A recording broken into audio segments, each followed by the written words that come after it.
The mathematics of public key cryptography are flawless. If two entities establish an encrypted channel, the connection itself is mathematically unbreakable. But that encryption solves only half the problem. It secures the data in transit, but it provides absolutely no proof of who sits on the other end. This creates a severe vulnerability during the initial handshake between a user and a server. A perfect digital signature is entirely useless if an imposter intercepts the traffic and substitutes their own public key. The simplest conceptual solution to this problem is the default model used in protocols like SSH, Trust on First Use, or TOFU. Under the TOFU model, a client initiating a brand new connection blindly accepts the first public key it is presented. It then records that server's ID and key hash into a local append-only table. The system gains its security property over time. On every subsequent connection, the client verifies the presented key against its local table. If the math matches the record, the connection goes through, effectively locking out future imposters. But there is a massive blind spot. TOFU provides zero cryptographic guarantees during the very first connection. If an active network adversary intercepts that initial link, the client obediently records the attacker's key as the ultimate truth. You might accept that initial risk when connecting to a single, known server, but applying this to the modern web is impossible. A browser cannot force a user to manually verify initial cryptographic keys for millions of distinct websites. Relying strictly on the network to establish that initial baseline of trust simply does not work. Securing that critical first connection requires an external system to verify identity before a single byte of data is ever exchanged. This scaling limit requires the introduction of a certificate authority. A CA acts as a trusted third party designed to break the TOFU deadlock by vouching for a server's identity in advance. A certificate authority performs a highly specific cryptographic function. It signs a digital statement that mathematically binds a requested domain name to a server's public key. During a TLS handshake, the server presents this sealed document. Instead of blindly trusting the server itself, the client uses the certificate authority's public key to verify the signature on the document. But this immediately creates an architectural trap. How does the client get the CA's public key? If they request it over the open internet, they fall right back into the exact same trust on first use vulnerability. To solve this, software vendors completely remove the network from the equation. Organizations like Apple, Google, and Microsoft physically bake a curated list of roughly 100 trusting CA root keys directly into the binary code of your operating system and browser at the factory. The public key infrastructure does not eliminate the need for blind trust. It shifts the ultimate anchor of trust away from the hostile network layer and delegates it entirely to the software supply chain.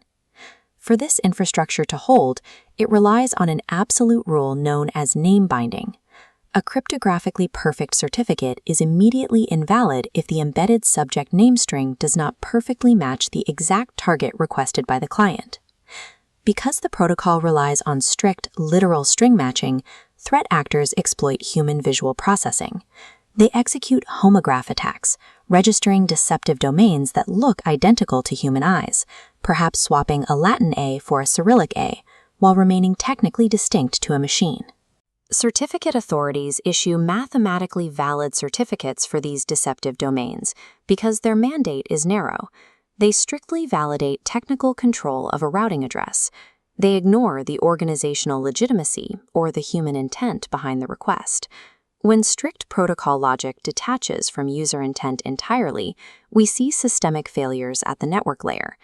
Consider the authentication protocol used by enterprise and university wireless networks. An SSID like MIT Secure is a local broadcast identifier.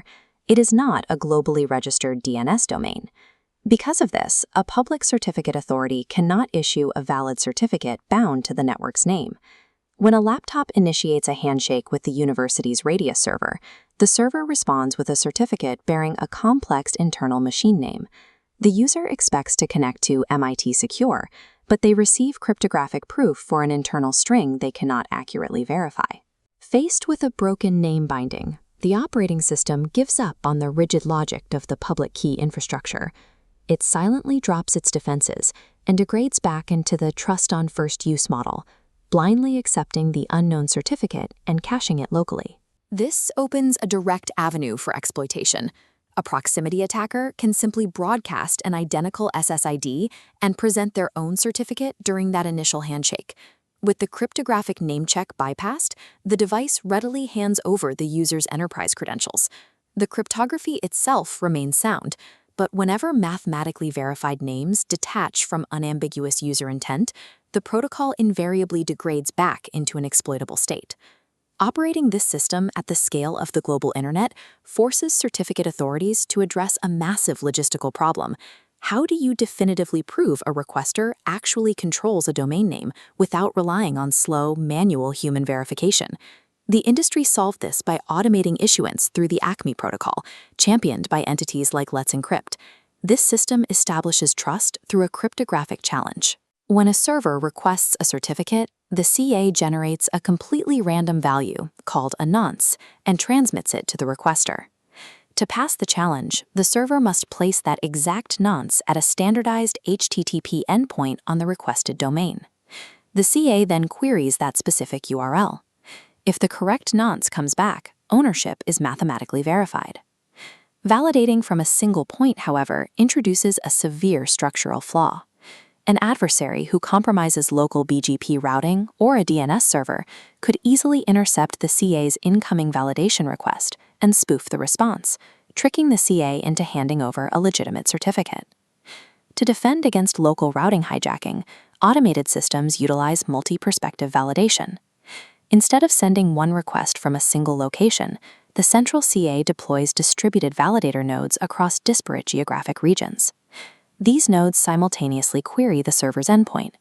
This vastly increases the difficulty of an attack. Intercepting the validation process now requires compromising multiple independent Tier 1 network backbones simultaneously, guaranteeing that localized attackers are detected by the remaining valid paths.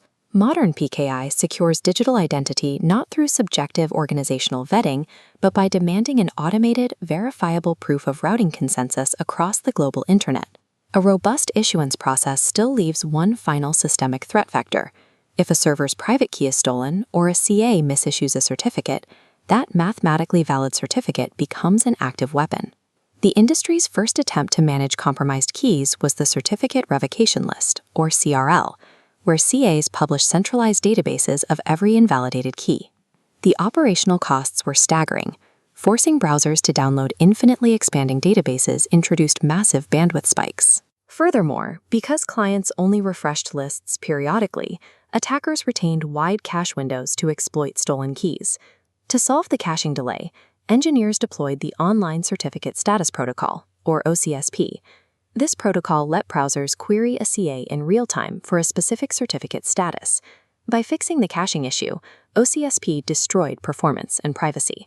Forcing a browser to ping a third-party server on every single connection ruined latency metrics. Even worse, it broadcasted the precise web browsing history of every user straight to the certificate authorities. Active revocation protocols force impossible engineering trade-offs. The network cannot enforce strict real-time revocation without destroying connection latency or violating user privacy. Because real-time revocation proved impossible to scale globally, the industry moved toward a system of public accountability, certificate transparency logs. Before a certificate authority can issue a certificate, it must publish the data to an independent, append-only public ledger.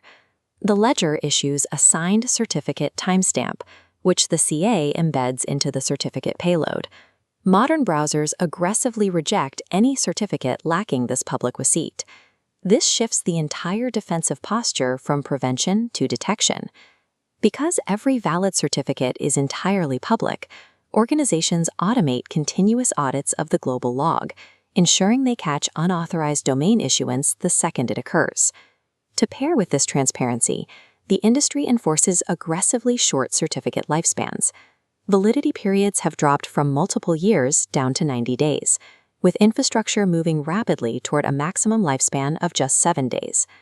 Modern digital infrastructure survives by abandoning the illusion of permanent trust. Instead, it relies on relentless, automated issuance cycles bound by mandatory public auditing.